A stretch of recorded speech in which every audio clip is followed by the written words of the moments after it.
en el almacén, en la oficina, en el gimnasio y hasta en la fila para entrar al estadio. Todos se preguntan, ¿cómo viene la cosa? Un podcast de análisis político.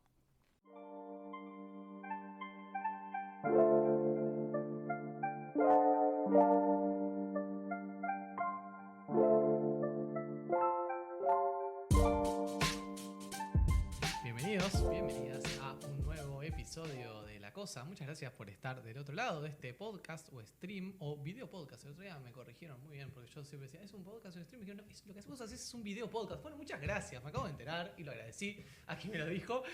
Así que a partir de ahora vamos a decirlo bien, que esto es un video podcast.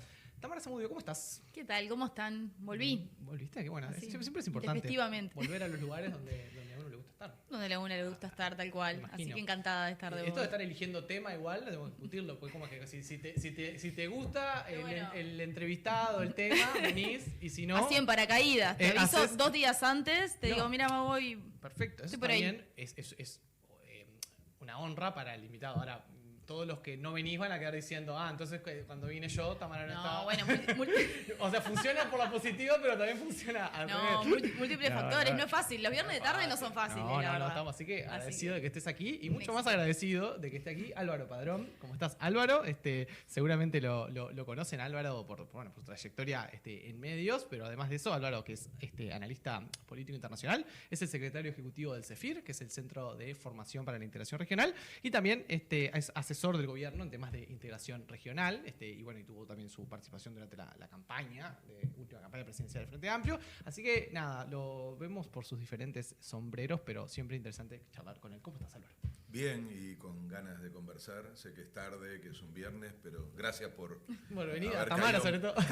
Caído en paracaídas, pero la verdad que soy un convencido de que los temas internacionales tienen poco espacio en los medios. Sin duda. Y cada vez son más relevantes para la vida de la gente. O sea que lo mío es una militancia a esta altura, y diría hace 40 años, cuando descubrí este tema siendo sindicalista, y creo que tenemos la obligación de hacer esto, comunicar un tema que es relevante y que no siempre se pone en un lugar destacado en los medios, así que gracias a ustedes. No, por favor, te cabe una culpa, que la tengo que decir públicamente, que es que algunos de ustedes, los más memoriosos, recordarán 7.000 millones, un ciclo que sucedía en su momento en la pantalla de Canal 5, Televisión Nacional. Programa. Ahora ya somos 8.000 millones, quedó increíble, ¿no? Increíble. En 7.000 millones trabajaba Álvaro Padrón, que era el analista político internacional, y fue el primer lugar al que me invitaron a hablar de política. A mí, como era un chico, no sé, en el año 2017, que tenía 27, 28 años, era muy joven. Así que agradecerle a Álvaro y culparlo también de este monstruo que ayudaste a crear, que ahora está en todas partes. Pero bueno, uno de los primeros lugares donde me convidaron. Pero te digo, no sé por qué era uno de los pocos lugares, porque ya en ese momento era evidente que conectabas dos mundos que son muy importantes de conectar. Yo, por ejemplo, estoy en contra de la definición de política exterior como concepto. Claro. O sea, parece algo externo, ¿no? Y es político. Como que no fuera nuestro. Y yo creo que cada vez es más política interna. Entonces, contigo hacíamos, con Maxi Borges, en aquella época, el esfuerzo de que se entendiera que estábamos hablando de algo que tenía que ver con la vida cotidiana de la gente, y llevar gente como vos que tenía esa posibilidad de relacionar un hecho político nacional con algo que estábamos tratando de instalar en una perspectiva internacional era clave. Entonces, muchas gracias. Te lo dije la otra vez, y era muy común que dijéramos, a veces hasta decíamos, no podemos traerlo de vuelta, porque estuvo la semana pasada, pero bueno. Gracias. De mi parte, agradecido de parte de la gente, te pueden atribuir parte de la culpa de decir, este pibe, mirá, de algún lado salió. La prueba que acertamos está aquí. Muchas gracias, Álvaro. Bueno, vamos a arrancar. Es todo tan amplio que hay que hacer algunos recortes. De repente empezar capaz por lo más global, ¿no? Porque estamos en un momento que la política mundo está en una coyuntura recontra crítica. Dudo que haya habido demasiados momentos en la humanidad donde algún analista político nos dijera eso.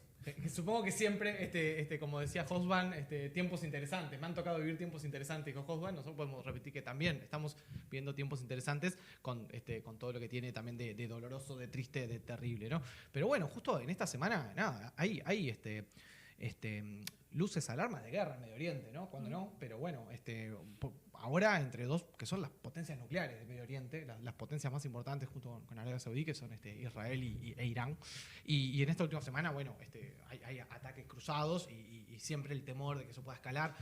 Nada, es siempre una pregunta difícil la primera, pero ¿cómo ves el mundo en este momento, Álvaro? Si es más terrible o menos terrible que en otros momentos. No, yo nunca imaginé que iba a vivir una época en donde fuera tan ubicable la frase de Mafalda, ¿se acuerdan? ¿No? Paren el mundo que me quiero bajar. Porque es muy difícil tener una perspectiva positiva. Es decir, claro, miren que yo hago el esfuerzo de tratar de entusiasmar. Yo creo que uno de los problemas de la política en esta época, ustedes saben mucho más que yo de eso, es la dificultad por conectar con la gente, por crear en esa necesidad de emocionalidad algo positivo y no solamente bronca, odio, miedo que canaliza siempre hacia un lado. La idea de la esperanza es muy importante, ¿no? Y sobre todo de la proyección de futuro, que creo que es una de las cosas que está en crisis hoy, ¿no? La idea de futuro. Entonces, en la medida que uno desarrolla el contexto internacional, es más difícil todavía, claro, porque es verdad, a pesar de esto que decías, de que es una frase común, ¿no? En momento histórico. Sí, sí. El problema es que la historia va a demostrar que sí, que acá está pasando algo grande, grande, pero grande, que pasa muy de vez en cuando, no es la primera vez, tiene mucho que ver con la caída de imperios, ahora sí, no le llamamos así, o cuando hablamos de una potencia imperial se arman los líos más ideológicos, pero nadie tenía problema en llamarle al imperio romano, al imperio británico. Bueno, lo que estamos viviendo es la decadencia de una potencia hegemónica que fue Estados Unidos durante décadas, somos contemporáneos de eso, a los que somos contemporáneos de algo nos cuesta mucho imaginar que fue distinto, tal cual, y más aún de que va a cambiar. Entonces, ese momento es tan disruptivo y tan profundo que nos cuesta ver las consecuencias y sobre todo las razones y hacia dónde va. Hay una frase famosa de Gramsci, ¿no? Que él decía que en las transiciones de una época a otra, cuando algo no termina de morirse y lo otro no termina de nacer, hay un momento gris, que es el más peligroso. Él decía, es donde aparecen los monstruos. Yo diría que además de monstruos, que hay varios en esta época, hay monstruosidades, que me parece más importante que ponerle nombre y apellido a los monstruos, ¿no? Para mí es una monstruosidad la guerra. Pero no es la primera vez que pasa en un periodo de transición hegemónica una guerra. Es más, en general las guerras se explican por esos procesos de transición hegemónica. Claro. Lo mismo podríamos decir en cosas que hoy son fuertísimas en clave global, que es el drama de las migraciones. Es una monstruosidad, ¿no? Que haya libertad de circulación de capitales, de bienes, que todo naturalmente entendamos que tiene que ser libre, pero justo las personas no. Entonces, son monstruosidades porque son personas que se mueren por intentar ir de un país a otro. El Mediterráneo se ha vuelto un gran cementerio. Entonces, ¿qué quiero decir con esto? Que hay un asunto de época. Acá voy a nombrar a un uruguayo que, además para mostrar amplitud, es Enrique Iglesias, que él dice una frase que me parece muy acertada, que esta no es una época de cambio, sino un cambio de época. Puede parecer un juego de palabras, pero da el tono de la profundidad. Y cuando eso pasa, y cuando además tiene que ver con esto que algunos le llaman transición hegemónica, cuando eso pasa se mueve todo. Casi siempre en las épocas anteriores, la anterior fue del Imperio Británico a su colonia, sí, que era Estados Unidos. Claro, hoy nosotros sentimos que siempre fue así, que Estados Unidos siempre fue hegemónico, pensamos en el dólar, pensamos en su forma de consumir, en lo que es quizá la dimensión más profunda de la hegemonía, que es la cultural. Sin duda. Y esa es además la que demora más en alcanzarse y la última que se pierde. Total. Esta disputa de transición hegemónica es entre Occidente y Oriente, básicamente entre Estados Unidos y China. Uno dice, los chinos quieren vivir como Estados Unidos, como los norteamericanos, o los norteamericanos como chinos. En este sentido de la hegemonía cultural, todavía funciona la hegemonía cultural de la pauta de vida, de consumo, en fin, norteamericana. O sea, pero los chinos son los que todavía quieren ir a estudiar, exacto, a las universidades gringas. En todas las demás hegemonías es clarísimo que China está ganando, claro, esa disputa. Las películas que vemos son las gringas y las chinas. Exacto, ¿entendés? O sea, Hollywood sigue siendo Hollywood. Pero sigo, la música que escuchamos, cuando hablamos pensamos para comprar una casa o un auto, pensamos en dólares. Sí, o ¿no? aprendemos inglés y no aprendemos mandarín. Exacto. El idioma probablemente es, y por eso todavía sigue siendo el inglés. Sí, va a demorar. Ustedes vieron que cuando ven el tipo de cambio sigue apareciendo la libra, o sea, sí. que no tenemos absolutamente nada que ver Pero con quedó. la libra, Claro, pero quedó quedó. Entonces, eso es hegemonía Cultural. fuerte, Sí, la sí, pesada. total. Y esa se mantiene por mucho tiempo, pero claro, las otras, la primera que se rompió es la comercial, Sí. que yo la asocio mucho a lo productivo. ¿Se acuerdan la época que decíamos que China era la fábrica del mundo? Porque era barato. Porque ahí había mano de obra barata, porque había escala. Entonces, los chinos arrancaron con eso, siendo productores de productos baratos, de mala calidad. Todo el mundo decía, si es chino Si es era malo. chino malo. Sí, Sí. tal cual. Y lograron algo que no tiene nada que ver con la Guerra Fría. Algunos se equivocan al comparar esto con la Guerra Fría. En realidad, en la Guerra Fría, entre la Unión Soviética y Estados Unidos, nunca hubo la interdependencia, nunca. No, claro. Eran bloques separados. real. Totalmente separados. No era solo una disputa de modelos, había una frontera en cuanto a todos los aspectos productivos, financieros, Exacto. comerciales. Ahora la interdependencia es absoluta y por eso, por más locuras que haga Trump, en términos de querer proteccionismo, ya hay una imbricación y fundamentalmente desde el punto de vista capitalista, es decir, Sí. las grandes empresas que desarrollaron la potencia que hoy es China son empresas de Occidente, que lo que hicieron fue ir a buscar negocios, a hacer plata. Y China, con inteligencia, dijo, si ustedes quieren el mercado chino, y Dejen la además, tecnología. y además producir aquí, tienen que poner las fábricas aquí. Entonces, Total. que es una vieja teoría de la época, acá en América Latina, de la CEPAL, o sea, la sustitución de importaciones. Trump está volviendo a eso, ¿no? La paradoja de esta época, si será un cambio de época, que quienes inventaron el libre comercio y se hicieron poderosos con eso, Sí, que sí, fueron son los los que anglosajones, los sepultureros. lo están enterrando con el proteccionismo, y la China comunista es la Es que la que se reivindica está el viendo. multilateralismo, los organismos internacionales El y el aperturismo. libre comercio. O sea, si será disruptiva esta época y por lo tanto si estará pasando esto de que estamos viviendo una nueva etapa de la historia, que yo creo además está muy asociado a esto que dije hace un rato, de mi obsesión por los temas internacionales, no en el sentido de que es una temática que me gusta, sino de la convicción de que disputando eso, entendiendo eso y transformándonos en algo más democrático, estamos haciendo una mejor sociedad, porque determina tanto nuestra vida que si no lo tenemos en cuenta se lo estamos dejando en manos de otros. Esto me pasó cuando yo me dedicaba a sindicalista, era el representante del sindicato de UTE en el secretariado del PCNT, y al Pepe Delía se le ocurrió, no sé por qué, le pareció que yo podía hacerlo mejor que otros, decirme que me tenía que encargar del Mercosur. Año 91, miren la época que les digo, yo tendría 20 y pocos años, pelo largo, no sé, y me dijo, agarra esto vos, yo no sabía lo que era un arancel. Y acá estoy desmitificando algo, porque me preguntan qué soy, yo soy electricista. Entonces lo confieso para que no quepa duda y porque además quiero reivindicar el hecho de que hay cosas que se aprenden desde una perspectiva que no tiene por qué ser la educación formal, Total. sino la forma en que uno vive la vida y se desarrolla en determinadas actividades.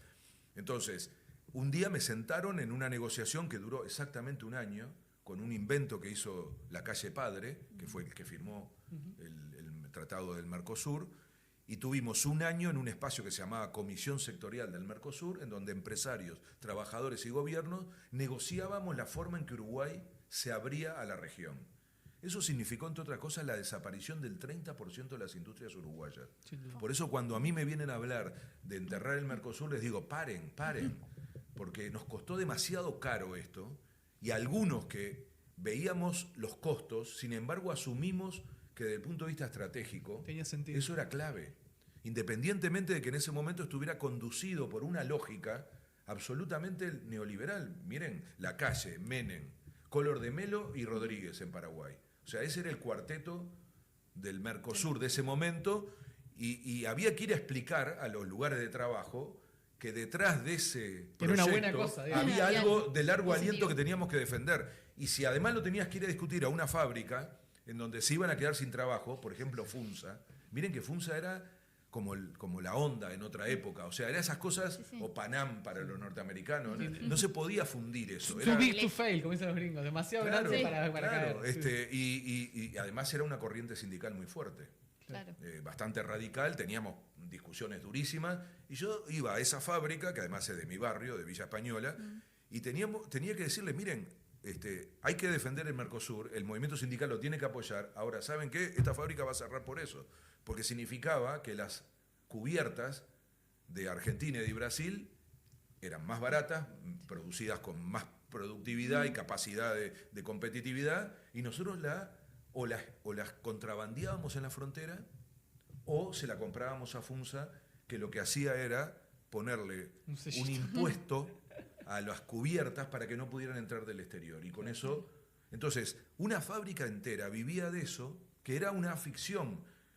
Obviamente, significaba empleo, producción, pero ¿entienden el tipo de discusión que tuvimos en ese momento? Sí. O sea, porque además no era una opción quedar afuera del Mercosur, porque nosotros teníamos con Brasil y con Argentina 2 tratados que le facilitaban a Uruguay el comercio. Si Uruguay entonces no entraba al Mercosur, perdía esos 2 tratados. Caía nosotros, claro. Entonces, yo lo digo ahora y parece fácil, pero lo que quiero reivindicar con esto es que al final, cuando uno percibe la profundidad de una estrategia así, es cuando tiene que tomar la decisión si te dedicas a eso, si haces que la organización... Sí, nosotros no hablábamos de política internacional. La única discusión que teníamos de política internacional es invitábamos a los cubanos en el 1 de mayo. Y después poníamos la internacional, la cantábamos, como seguimos haciendo, y se acababa. Lo otro era, les llamábamos una agencia de viajes, era dedicarse a viajar cuando había un congreso, ¿no? Sí, que eso sigue pasando, Sí. Creer que la política internacional es eso. Es ir a lugares. Es viajar, bueno, en clave diplomática, tener 2 apellidos, hablar idiomas, saber cómo se ubican los cubiertos en la mesa y ponerse buenas pilchas. O sea, no estoy con esto diciendo que no es importante la diplomacia. Lo que digo es que la política internacional es demasiado importante para dejarla en manos de diplomáticos. Esto como decían los economistas una vez, ¿no? La economía es demasiado importante para dejarla en manos de los economistas. Ojalá entendamos que en la política internacional se juegan cosas demasiado importantes como para que queden solo en una especie de élite que tiene poco que ver al final con cosas como las que yo estoy contando, que es defender el empleo, pensar en una estrategia de largo plazo. Y si esto era más o menos entendible en la época que yo estoy diciendo, hoy te rompe los ojos. Hoy no porque hay manera. yo entiendo que en aquel momento convencer a alguien de que su vida dependía de cosas internacionales, lo pudimos explicar en esta clave que les estoy contando cuando entramos al Mercosur, ¿no? que fue como una forma de aterrizar la política internacional a la región. Por eso es tan importante eso. Pero hoy vos tenés que, después de la pandemia, ¿alguien pensaba que la salud era un tema internacional? O sea, lo que decíamos era, yo qué sé, la salud yo la resuelvo pagando una mutualista o yendo a un lugar público que me atiendan, pero que estaba conectado con algo tan potente como que apareciera un virus en China, no hay nada más lejos que China, ¿no? Sí. Y que en poco tiempo Tomara terminara en el mundo. nuestra casa, en las escuelas, en los lugares de trabajo, nos cambiara la vida. Y que además nos diéramos cuenta que era algo que no se iba a resolver si no había una política global, porque es la estupidez humana, ¿no? Creer que las fronteras que pusimos los humanos pueden rigen para el resto, para la biología. Claro, entonces, y digo la pandemia porque la vivimos todos, ¿no? Y terminó siendo esa sensación de que algo internacional aterrizó en nuestra vida cotidiana. Pero piensen un minuto en el tema de la seguridad. El ministerio que se encarga de la seguridad se llama Ministerio del Interior. Sí. Más para adentro no se puede pensar. pensar. De hecho, dicen que el origen del Estado, ustedes saben más que yo de eso, era esos 2 grandes ministerios, asuntos internos, que ahora quedó con la idea de seguridad, pero en realidad era, por eso sigue siendo el que de alguna manera le da la primera señal al presidente en la ceremonia de Asunción, ¿no? Porque es el Ministerio de Asuntos Internos. Y el otro era el Ministerio de Asuntos Exteriores. Era como las 2 grandes políticas públicas.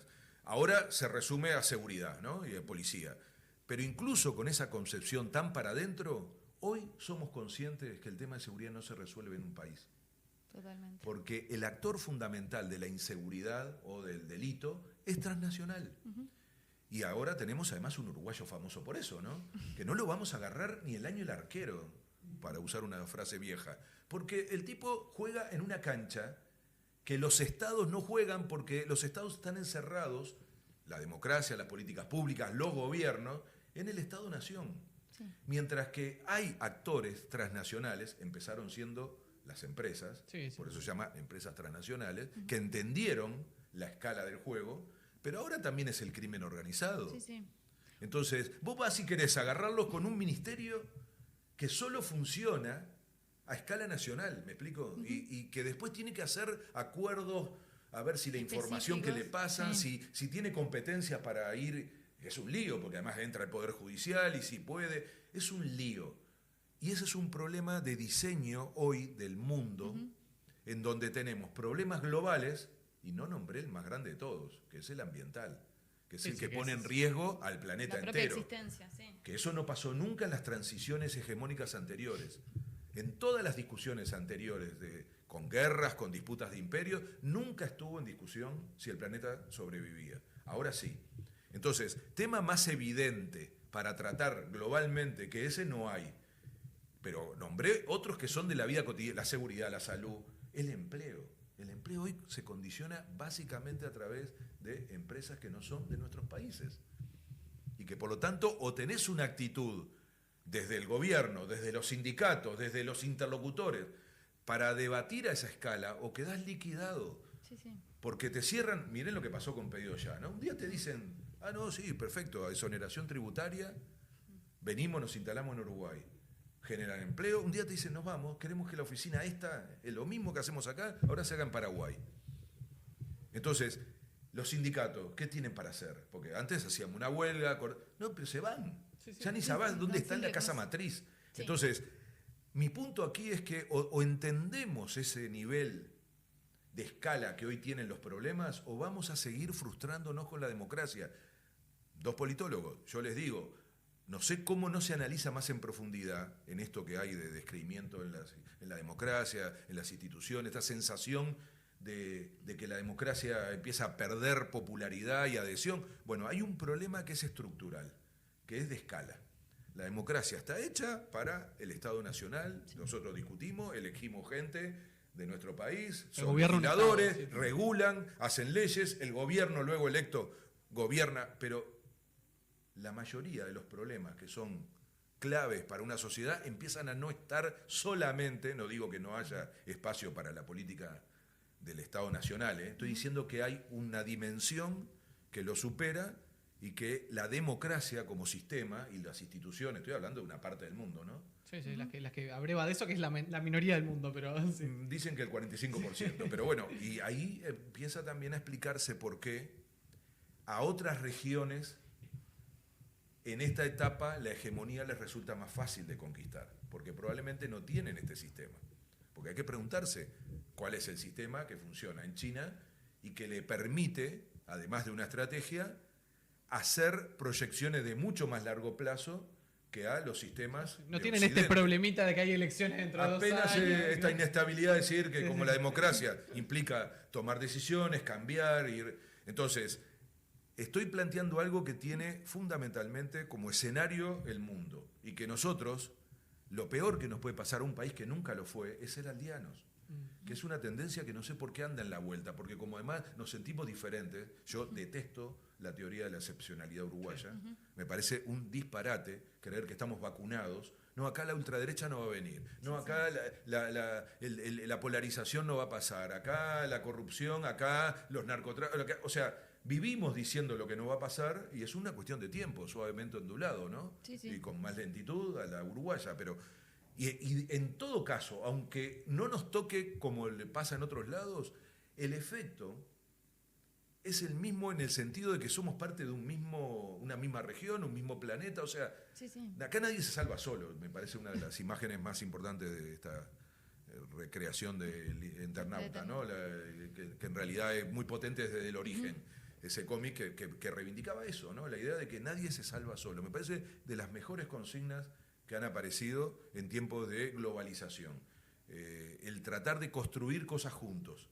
Entonces, sé que estoy diciendo algo demasiado grande y abstracto, que para mí el camino para ir de alguna manera teniéndolo en nuestras manos, es la integración regional. O sea, pensarnos como un actor en ese juego que está en plena disputa, está ahora, en este momento. Esto que nos confunde tanto, tiene la explicación esta sensación de que todo es como un terremoto, ¿no? Que están pasando cosas rarísimas, que se rompen las organizaciones internacionales, que aparece un presidente de la potencia principal del mundo diciendo cualquier cosa. Bueno, todo eso es parte de este momento. Incluso mi teoría es que Trump no es la causa, sino la consecuencia. O sea, Trump no podría ser presidente si Estados Unidos no tuviera en decadencia. Claro. Es un Pero no es emergente. que él trae la decadencia. Es un emergente. No. Él lo que hace es acelerar ese proceso, Sí. pero es que ya estaba pasando. Entonces, la gente de ese país le crea un tipo que le promete volver al pasado. ¿Se dan cuenta qué imagen? Porque él estaba hablando Sí. de volver al pasado, de volver a vivir como vivieron. No está dando una señal hacia adelante. Es la demostración de que están a la defensiva. Reivindica el proteccionismo, que es todo lo contrario de lo que ellos hicieron y que les permitió ser hegemónicos en el mundo. Entonces, es la demostración de la decadencia. Trump es la demostración de eso. Y por eso es tremendo para la gente que piensa en Estados Unidos lejos lo que está pasando. Porque son conscientes de que es casi irrecuperable y que lo que tienen que intentar es salvar elementos que los conecten con el mundo, más que los que los vuelvan a ubicar como el patrón, el imperio dominante. Entonces, en esa discusión es que en algún momento en este país que supo pensar en clave internacional y ser mucho más grande de lo que el tamaño le permite, deberíamos decir, bueno, ¿y cómo nos paramos frente a eso? No la berretez de discutir la política en una campaña, si Venezuela es dictadura, si yo te cobro esta de acá. O sea, si ustedes observan, y los dos se dedicaron a eso, la calidad del debate de política internacional en la campaña electoral dio lástima. Hace mucho Sí, tiempo que viene siendo, ¿no? Decadente, pero en esta última campaña fue la nada, ¿no? Fue la nada. Incluso en los programas, yo me dediqué mucho a mirarlos y me impresionó la pérdida. Hay otro asunto que yo no lo puedo explicar, pero dicen que es así, que es que no conecta con el electorado, el tema internacional, que no junta votos. Que no. Esto lo hablo mucho con mi amigo Agustín Canzani y él me dice, Álvaro, de verdad no pasa. Entonces, pero es una cosa grave para la pedagogía política y los proyectos políticos, porque vos no podés solamente dedicarte a la elaboración de un proyecto de país pensando en qué son las cosas que juntan votos. Tengo clarísimo que hay que ganar las elecciones, pero luego tiene que haber una capacidad de elaboración, de pensar lejos, y ojalá de tener algunos elementos que te permitan consensos, sabiendo que estas políticas tienen que ser de muy largo plazo. Yo acabo de nombrar a Enrique Iglesias, pero puedo decir que en este país hubo de muchos partidos gente que ayudó a construir ese patrimonio que un país chico tiene que tener para poder influir. No, y en el periodo de gobierno pasado de la calle Pou yo creo que fue especialmente grave la desconexión que había con los temas internacionales y la ruptura de muchas, hasta como tradiciones de posicionamientos de la política internacional del Uruguay, que eran bastante transversales a los partidos, que podían ser incluso hasta transideológicos de alguna manera, porque tenían sus raíces hasta en el herrerismo y en otros lugares, ¿no? Cuando los alineamientos acríticos del gobierno de la calle Pou con el Estado de Israel y en temas que decías, Uruguay nunca había hecho eso, ¿no? Te nombro un caso que fue paradigmático, porque además implicó que presidentes de partidos históricos en Uruguay y en la región se quejaran de eso, que fue la votación del presidente del BID. Claro. Que por primera vez se rompe una regla que no está escrita, que es que no fuera norteamericano. Claro. Y Uruguay se alineó con un gringo. Exacto, que además lo echaron después. Sí. Ahora volvió, pero volvió en el gobierno, al gobierno de Trump, pero fue impulsado por Trump a presidente del BID. Sí, Cuando, claro, entre otras cosas, Uruguay tenía la tradición de haber puesto uno de los presidentes más famosos, vuelvo a Enrique Iglesias. No estoy reivindicando algo de izquierda, ¿me explico? estamos hablando Sí. de Y el que tradición firmó política. esa carta quejándose de esa actitud fue Sanguinetti, fue Ricardo Lago, fue Santos, o sea, expresidentes que dijeron, esto nunca lo hicimos. Claro. Entonces, un cálculo horrible del gobierno uruguayo, porque luego Trump no fue reelecto. Quedó Estoy este hablando tipo ahí. ahora de aquel periodo, ¿no? Finalmente fue electo ahora, pero quiero decir, ese tipo de mirada corta en la política internacional, que no nos había pasado nunca, y que yo no se lo adjudico a algo que creo positivo, que es el hecho de la diplomacia presidencial, porque Lacalle practicó, yo creo que practicó presidencial todo, o sea, todo la imagen de omnipresencia del presidente era muy fuerte, lo era también en política internacional. Yo en general reivindico que los presidentes o las presidentas estén muy involucrados, porque yo creo que es una señal que hay que darle a la sociedad, porque es parte de lo que estoy diciendo, que todo el sistema político, empezando por su principal figura, muestre el interés y no haga demagogia, ¿no? Cuando digo demagogia me pienso en López Obrador, para pegarle a alguien que uno puede pensar de nuestro campo progresista, pero él en una campaña electoral tuvo muchas y perdió muchas hasta ganar. En una campaña prendió fuego el pasaporte frente a la televisión diciendo que él no iba a viajar, no iba a ningún lado, como una señal de austeridad, que es una demagogia para el país que tenía más tratado de libre comercio en el mundo, o sea, y una fuerza migrante alrededor del mundo. Tenías que o sea, pero entienden, voy a dar otro palo. Yo trabajé mucho tiempo con Tabaré Vázquez, pero a él le costaba muchísimo valorar la política internacional, siempre lo discutíamos, y en uno de los últimos periodos, cuando era Rodolfo Ninoa canciller, una de las políticas que se hizo fue recortar los gastos en la Cancillería por los viajes. Era como dar la idea de frivolidad, me explico, de que esto es algo que no es tan importante. Claro. Estoy pegando palos para este lado para que no parezca que solo estaba criticando la política del gobierno anterior de Lacalle Pou, que tuvo quizá el problema no era tanto la diplomacia presidencial, sino la mala calidad de la política que se elaboraba en la Cancillería. Y eso no fue siempre así, porque nos olvidamos muy rápido que al arranque del gobierno de Lacalle Pou, el canciller era Talvi. Sí, claro.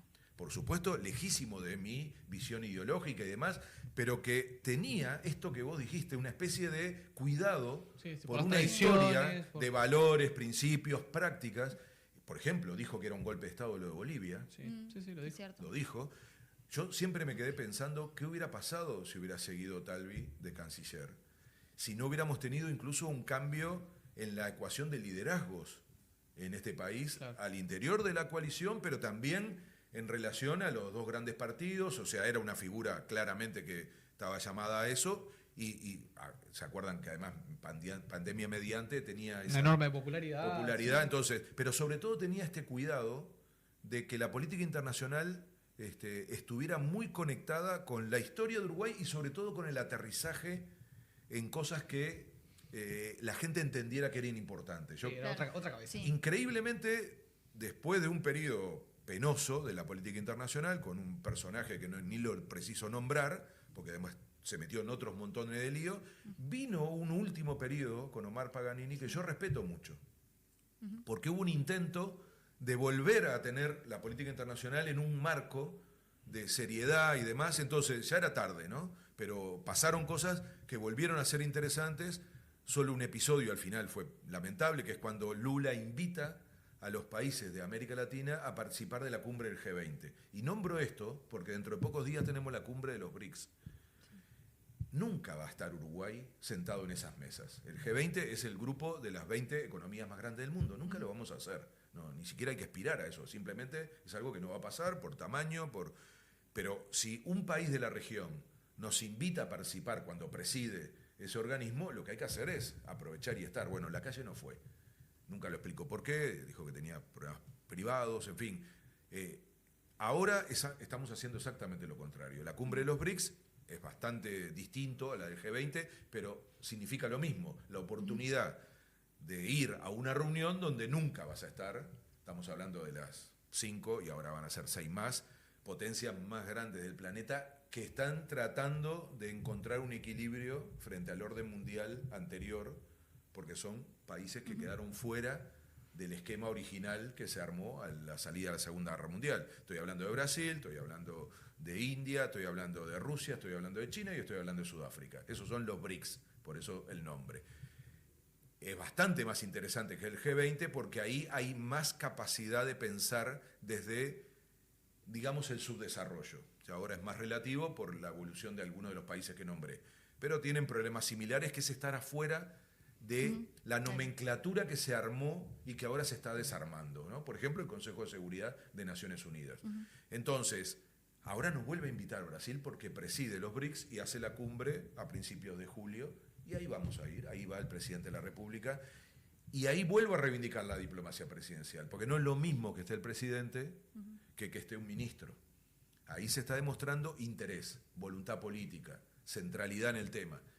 Entonces, yo creo que sí, que hay que recuperar esa política internacional. Ojalá lo podamos hacer, es la vocación que tenemos en el CEFIR, por algo el presidente es Alberto Volonté, el secretario ejecutivo es Álvaro Padrón, o sea, somos dos personas de orígenes muy distintos, no solamente políticos, sino hasta, es un poco gracioso, pero él era el presidente de UTE y yo era el presidente del sindicato, nos peleamos mucho, pero la demostración de que se puede pensar en una clave de país, esto no quita las diferencias que hay sobre temas como cualquier otro, pero tiene que haber una hoja de ruta que nos permita pensar en 20 años de una política internacional de Uruguay, en un momento donde además Uruguay puede hacer una enorme contribución a este despelote que hay en el mundo. Por ejemplo, siendo un espacio de negociación, de encuentro. Esto escasea en el mundo entero. Antes era muy común en Europa, ahora no hay forma. Tener la imagen de un país creíble en donde se puede uno sentar a negociar los conflictos de otros. Entonces, empezando por la región, lo hicimos. Mujica fue clave en el conflicto de Colombia, a pedido de un gobierno conservador como el de Santos. Hubo un acuerdo de que hubiera referentes diversos, me acuerdo que era Felipe González, los noruegos, Mujica, y todo eso permitió un desarrollo para que terminara el conflicto más sangriento y más largo que tuvo América Latina, que fue la guerra en Colombia. Entonces, podemos hacer eso, repito, en un momento donde hay mucha falta de interlocutores creíbles para este tipo de asuntos. Uruguay nadie desconfía de que tenga ambición de hegemónica ni de imperialista, ni demás.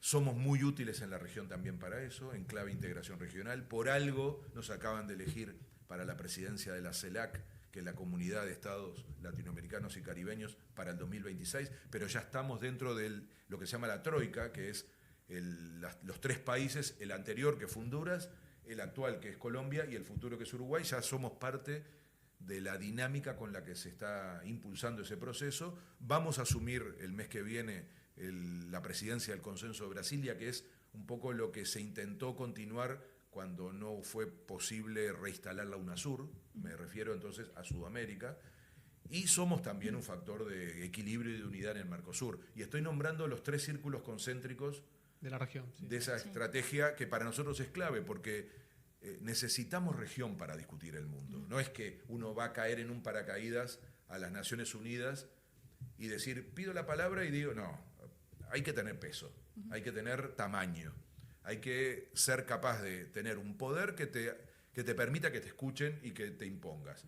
Y eso no lo puede hacer, por supuesto no lo puede hacer Uruguay, no lo puede hacer Brasil, no lo puede hacer México solo. Necesita de la región.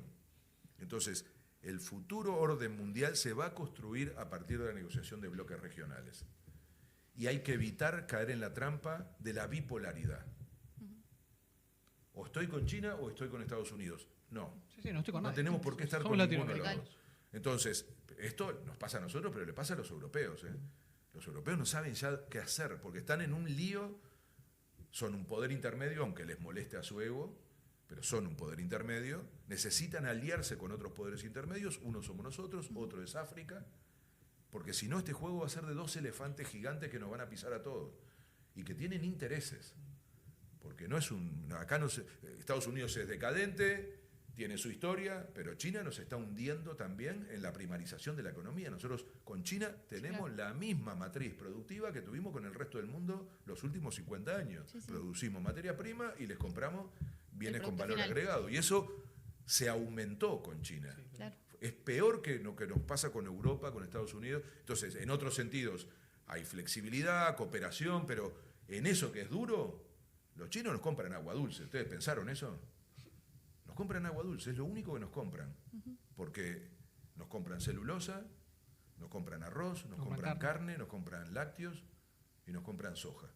Todo eso es intensivo en consumo de agua dulce que Claro. ellos tienen prohibido usar para la producción, porque saben que se acaba y que es prioritario que sea de consumo humano. Y nosotros le damos y le damos y le damos porque tenemos abajo el acuífero guaraní, que dicho sea de paso, no es solo de Uruguay, volviendo a esta necesidad de pensar en clave internacional y regional. Lo contamina Paraguay y la quedamos todos. Claro. Y después nos vamos a ir a quejar ¿a dónde? Entonces, pero nos pasa a nosotros que usamos el agua para esa producción.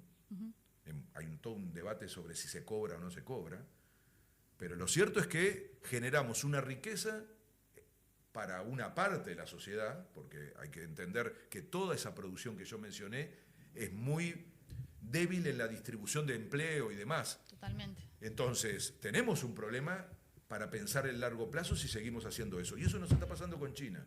Entonces, nuestra opción no es o China o Estados Unidos o Europa, no, nuestra opción tiene que ser pensar la región, intentar salir de esa trampa de la primarización de la economía para poder tener un desarrollo distinto que no puede ser el desarrollo del norte, porque ya quedó comprobado que si todos vivimos como vive el norte, este planeta no dura una semana.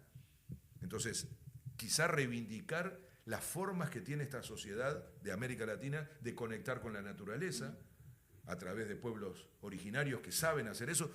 Hay que construir región.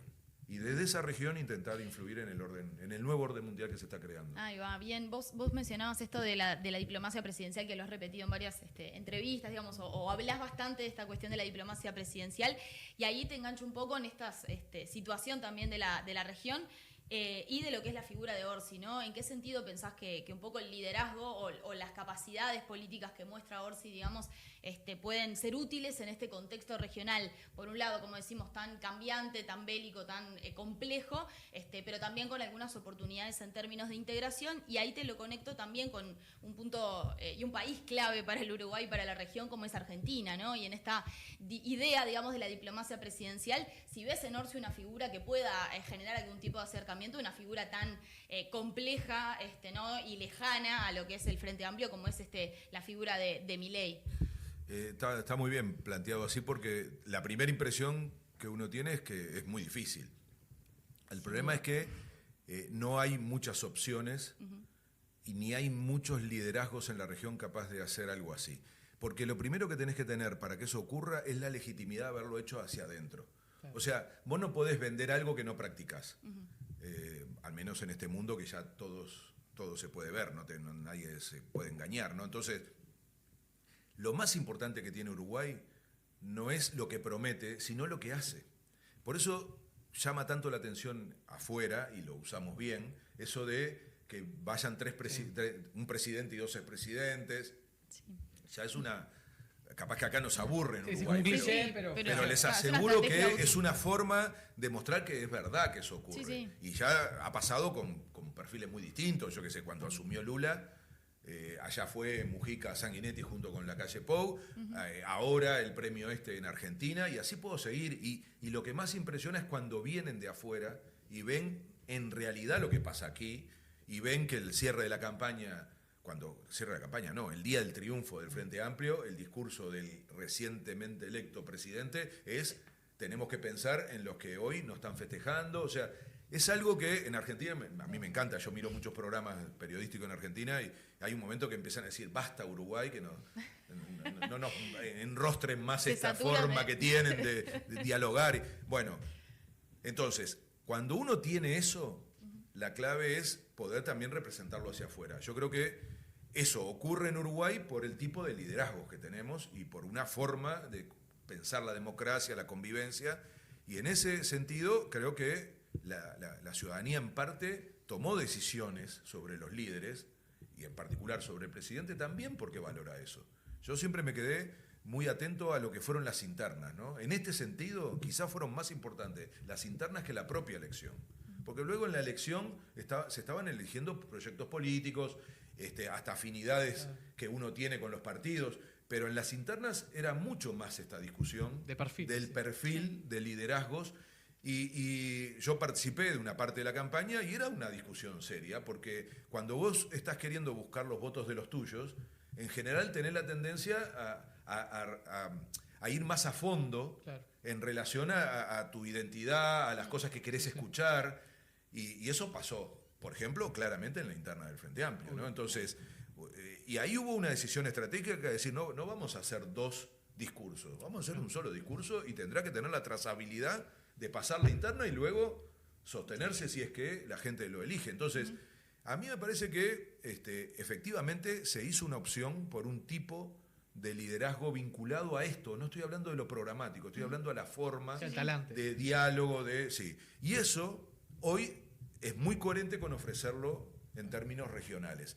Y si ahora te voy con la segunda pregunta, que era la más delicada, que es ¿qué pasa con, por ejemplo, personajes como Milei? Claro. Yo les pregunto, ¿ustedes escucharon alguna declaración de Milei pegándole a Uruguay ¿entienden? Entonces, capaz que mañana pasa. Yo lo que estoy diciendo es que eso, sin embargo, si piensan en Petro, en Lula, en Sheinbaum, estallado. y siguen y siguen, o sea, ni que hablar España, o sea, entonces, capaz que hay gente que me escucha y está diciendo, bueno, sí, pero al final le estamos permitiendo, esto es todo un debate, ¿no? De cómo uno se posiciona en el plano internacional, muchas veces pensando no solamente en decir lo que piensa, sino en cómo contribuir a ser un actor para ayudar a salidas. Claro.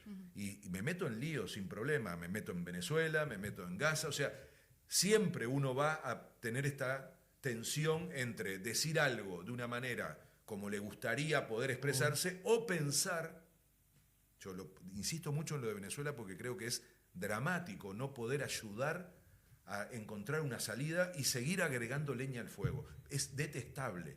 La peor forma de política internacional es cuando es utilizada para la política interna. Porque prefiero la ignorancia y el no interés a la utilización perversa como hemos visto sistemáticamente no solo en Uruguay, en toda América Latina, sobre la situación de Venezuela para pegarle en las campañas electorales a partidos de izquierda. para posicionar. Álvaro, déjame hacerte una pregunta más, porque estamos bien cortitos de tiempo, pero es importante porque ha sido un tema que para los uruguayos siempre es caro, es delicado. Uruguay tiene un vínculo histórico con lo que fue la creación del Estado de Israel, después un compromiso histórico con la solución de los dos estados. O sea, es un tema que en la política uruguaya siempre fue relevante, el conflicto entre israelíes y palestinos. Hace unas semanas da la sensación que al presidente Orsi lo agarraron medio mal parado en una ronda de prensa, para decirlo mal y pronto, cuando le preguntan por los ataques israelíes sobre la población gazatí. Y bueno, y Orsi medio que responde de una manera un poco así titubeante, que tremendo, que sí, que la guerra es una macana en todas partes. A vos te debe constar, me imagino, en el rol que ocupás, que dentro del pueblo frente amplista, la militancia frente amplista, la gente más de izquierda, hubo mucho enojo, hubo una reacción de mucho enojo con cierta tibieza en la respuesta del gobierno uruguayo, del presidente Orsi, luego de la Cancillería. Sé que es un tema que da para complejizar muchísimo, pero la pregunta concreta es, ¿cómo lo manejaron en ese momento, esa pequeña crisis, o crisis al menos con los propios, o de enojos? Y si sentís que se puede hacer algo diferente que eso desde el gobierno para posicionarse sobre lo que está pasando en Gaza, que a todas luces es un horror y que vos como hombre izquierda lo tenés más que claro y sabido, ¿no? Lo primero es decir con claridad que yo no soy parte de esa discusión de política internacional. Sí, estás en temas de integración regional, yo lo sé. Sí, mi rol tiene que ver con la integración regional y específicamente con los ámbitos que Uruguay va a asumir de presidencia y demás. Tengo una opinión personal, sería muy fácil para mí decirla y creo que lo inscribo en este dilema que acabo de plantear hace un minuto. Sí, por eso cuando lo recordé. por un lado se intenta representar al conjunto del país, por eso yo creo que es muy importante diferenciar, por ejemplo, la posición que tiene el Frente Amplio de la que tiene el gobierno, y lo que no puede pasar es que sean contradictorias, ¿no? Pero ¿estás de acuerdo con que está bien que haya matices? Yo creo que es necesario que haya matices. Y si no, sería un poco raro si no hubiera matices, porque uno es una fuerza política, el otro es un gobierno, y lo que no puede haber es una contradicción, una cuestión absolutamente, digamos, diferente, pero esto que estamos diciendo en el tono, porque además quiero decir con claridad, lo más importante que tenía que hacer Uruguay lo hizo, que fue en Naciones Unidas. Es verdad. Y ahí cambió el voto, sí. Y esto es muy importante. Vamos a entendernos, podemos sacarnos las ganas de un montón de cosas, pero Uruguay puede hacer poco. Es verdad. ¿Ah? Entonces, lo que tenemos que pensar seriamente, más que sacarnos las ganas, es discutir qué podemos hacer. Vuelvo con el caso de Venezuela, porque gritar y transformar las cosas en una disputa es muy fácil.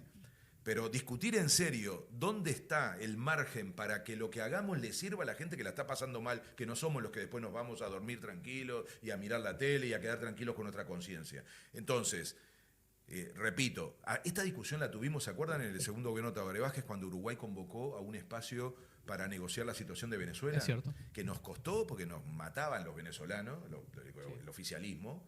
Bueno, a Nino Boa lo trataban de traidor. Y también la derecha nos pegaba. O sea, salís mal parado siempre de situaciones así, en donde lo que estás tratando es de contribuir a una salida. Para mí el límite es cuando algo ya es absolutamente intolerable. Yo creo que lo que está pasando en Gaza es intolerable. Y merece cada vez más manifestaciones, ya no solo de qué podemos hacer, sino también de una cuestión de identidad, casi diría humana. Entonces, pero yo creo que ese proceso se está dando y no es fácil.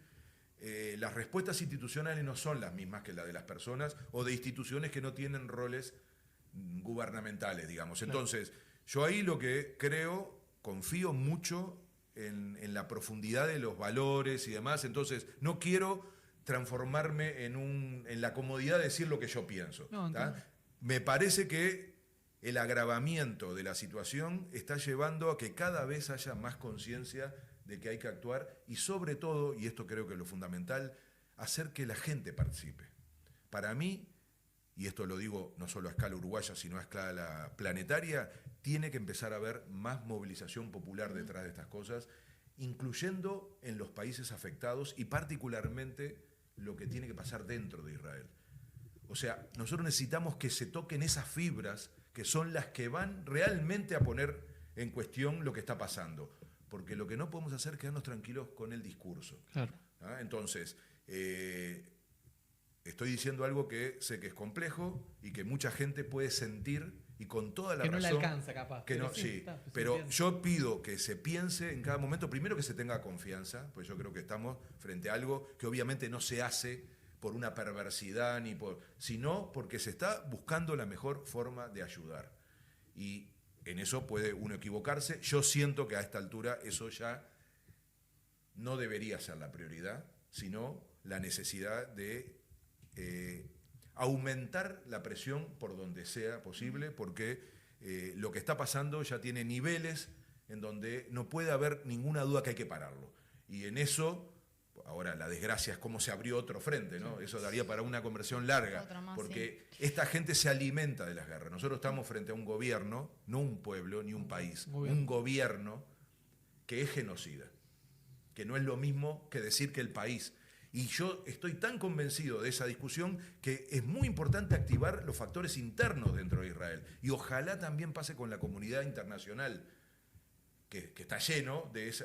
Va a pasar aquí en Uruguay, esperen unos días y van a ver cómo, si activamos ese mecanismo, hay una presión mucho más útil a nivel mundial que lo que podamos declarar simplemente desde los gobiernos. Entonces, hoy la prioridad es que esto pare. Y todo lo que ayude para que eso ocurra hay que hacerlo, y yo creo que el gobierno es consciente de eso. Muchas gracias, Álvaro. Está muy buena esta última reflexión, creo que agrega ese matiz que es siempre necesario en temas internacionales y que es verdad que no es que siempre es mucho más fácil jugar con la tribuna que a complejizar. Nos hemos quedado sin tiempo. Tengo al operador del otro lado que está sudando la gota gorda porque viene Legítima Defensa en minutos nomás, gracias a los amigos de Legítima Defensa que están esperando para entrar a la cancha. Álvaro, ha sido un gustazo charlar este rato contigo, que sea la primera de muchas, Yo estoy a disposición. Gracias, muchas gracias Álvaro, gracias Tami, Vamos gracias arriba. Fermín del otro lado, gracias a la gente de Legítima Defensa que está esperando y a todos ustedes que han estado del otro lado este rato. Los invitamos a seguir escuchando todos los contenidos de La Cosa, a seguirnos en redes sociales. Les mando un abrazo y nos seguimos encontrando para ver cómo viene la cosa.